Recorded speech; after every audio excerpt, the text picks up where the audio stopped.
¿Alguna vez te has preguntado quién fue realmente la mujer que todos despreciaban, pero que Jesús honró de una manera única? Su historia no es solo un relato bíblico, es un poderoso testimonio de cómo el amor de Cristo puede rescatar a una persona del abismo más profundo y convertirla en un faro de esperanza.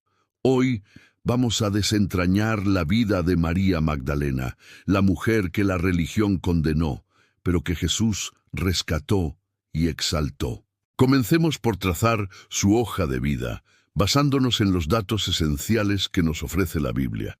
Su nombre era María, y su apellido, Magdalena, nos indica su origen. Magdala, una próspera y bulliciosa ciudad a orillas del mar de Galilea en el siglo I. En su época, Magdala era conocida por su riqueza, pero también por una profunda corrupción moral. El contexto bíblico y los escritos de Elena G. de White nos la presentan como una mujer de mala reputación. Su condición espiritual inicial era aterradora.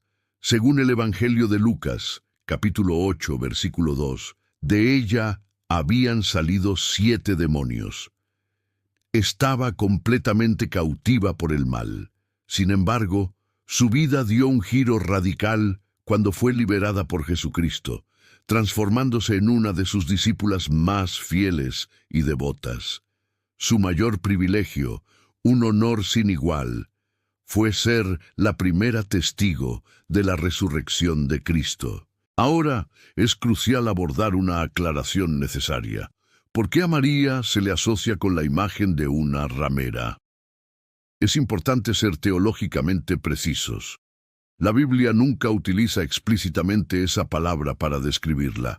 Sin embargo, Elena G. de White confirma que fue una mujer moralmente caída, una esclava del pecado.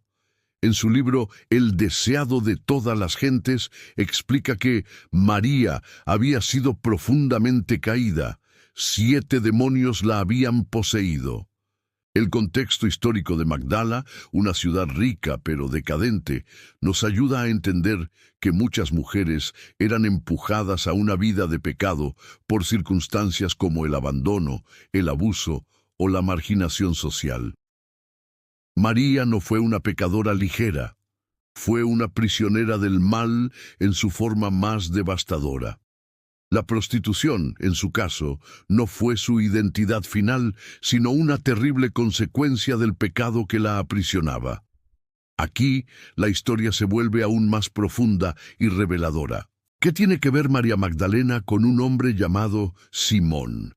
No hablamos de Simón Pedro, el apóstol, sino de Simón el fariseo, un hombre socialmente respetado, un líder religioso que se consideraba justo y puro.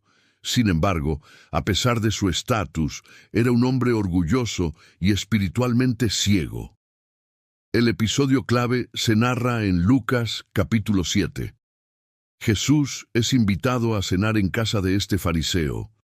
De repente, María Magdalena irrumpe en la escena. Sin decir una palabra, se postra a los pies de Jesús, los baña con sus lágrimas, los seca con sus cabellos y los unge con un costoso perfume. La reacción de Simón fue inmediata y silenciosa. Si éste fuera profeta, conocería quién y qué clase de mujer es la que le toca, que es pecadora. Es en este punto donde Elena G. de White nos revela un detalle impactante que el relato bíblico no menciona explícitamente. En el deseado de todas las gentes se nos dice que fue el propio Simón, el fariseo que ahora la juzgaba, quien había conducido a María al pecado en primer lugar para después despreciarla y abandonarla a su suerte. Esta verdad es demoledora. El hombre respetable y religioso era el verdadero causante de la caída de la mujer a la que ahora condenaba con su mirada. Mientras tanto, la mujer pecadora fue la única que demostró una humildad y un arrepentimiento genuinos. Con este acto, Jesús no solo perdonó a María, sino que expuso la terrible hipocresía de la religión vacía y exaltó el valor del arrepentimiento sincero. La conversión de María Magdalena es uno de los ejemplos más hermosos del poder transformador de Cristo.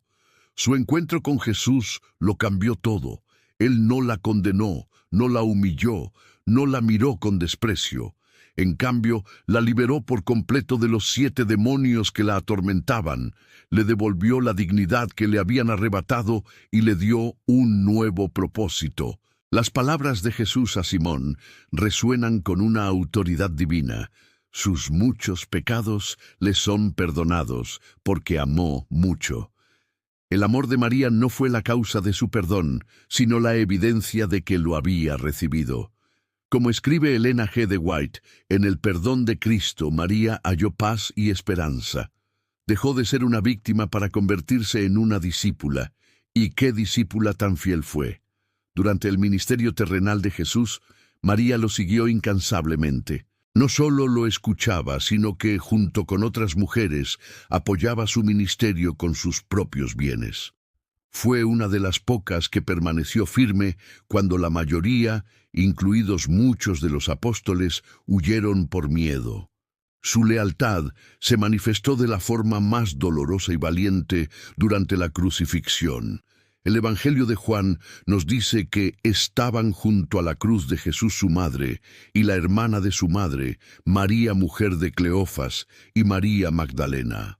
Ella no huyó, se quedó al pie de la cruz, compartiendo el dolor del Salvador hasta el último momento, y cuando todo terminó, observó con atención dónde fue sepultado su cuerpo, pero el mayor honor de María estaba aún por llegar.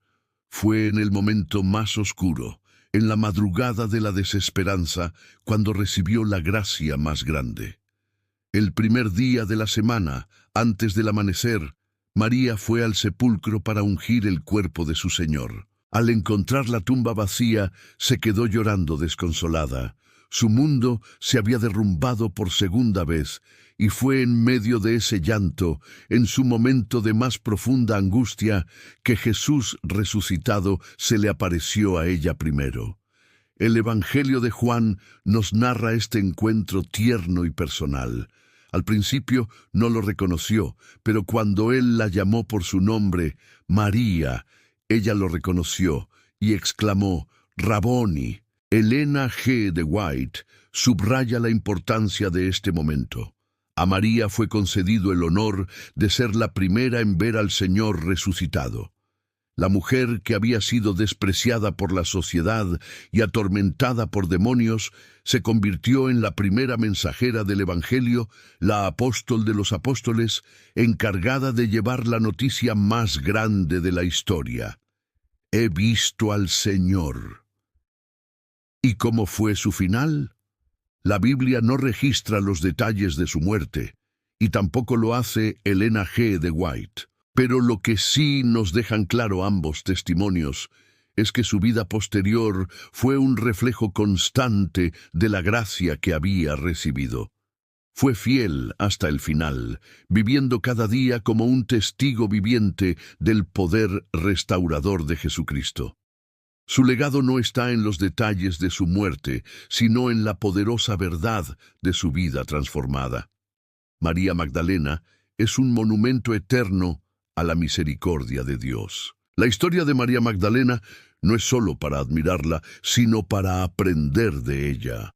Nos deja lecciones espirituales cruciales para nuestra vida hoy. Primero, que nadie, absolutamente nadie, está demasiado caído, demasiado roto o demasiado lejos para ser alcanzado y restaurado por el amor de Cristo. Segundo, nos enseña que la religión sin amor es pura hipocresía. La verdadera espiritualidad se mide por la compasión y la gracia, no por el juicio y la autojusticia. Tercero, un corazón humilde y un arrepentimiento sincero son infinitamente más valiosos a los ojos de Dios que una reputación intachable construida sobre el orgullo. Cuarto, Cristo no solo perdona nuestros pecados, sino que restaura nuestra dignidad y nos da un propósito glorioso. Y finalmente, la lección más poderosa. Dios se deleita en usar a las personas quebrantadas y despreciadas por el mundo para llevar a cabo sus planes más grandes y para manifestar su gloria. La historia de María Magdalena es nuestra historia. Es la promesa de que, sin importar nuestro pasado, en Jesús siempre hay un nuevo comienzo, una nueva identidad y una esperanza eterna.